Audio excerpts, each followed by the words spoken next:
বাপ সবসময় বাপই থাকে। আমার টার্গেট বছরে 3টা ছবি আনা। সব প্ল্যাটফর্মেই আমার কাছে সেম, আমার কাছে কোনো ভেদাভেদ নাই। সুপ্রিয় দর্শক, এটা কি হয়ে গেল আফরান নিশোর সাথে? এইমাত্র গুলশান থেকে গ্রেপ্তার হলেন জনপ্রিয় অভিনেতা আফরান নিশো। বর্তমান সময়ে তিনি শাকিব খানের বরবাদ সিনেমা নিয়ে কটাক্ষ করায় তাকে গ্রেপ্তার করেছে মহানগর গোয়েন্দা পুলিশ। দর্শক, পুরো খবরটি বিস্তারিত জানতে ভিডিওটি এক মুহূর্ত না টেনে প্রথম থেকে শেষ পর্যন্ত দেখতে থাকুন। জানা গেল, আফরান নিশো শাকিব খানের বরবাদ সিনেমা নিয়ে বিভিন্ন ধরনের উস্কানিমূলক কথা বলায় তাকে গ্রেপ্তার করেছে পুলিশ।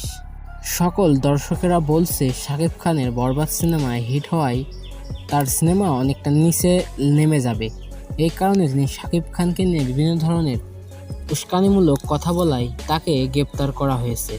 এ বিষয় নিয়ে শাকিব খানের ভক্তরা বলেন, ঠিকই হয়েছে আফরান নিশোর সাথে, কেননা তিনি শাকিব খানকে তার নখের সমতুল্য হিসেবে তুলনা করেছেন। একজন ভালো মানের অভিনেতা হয়ে অন্য একজন গুণী অভিনেতাকে অপমান করা, এটা তো কেউই আর ভালো চোখে দেখবে না। তো বন্ধুরা, আফরান নিশোকে নিয়ে আপনাদের কি মন্তব্য, তো অবশ্যই কমেন্টস করে জানাবেন।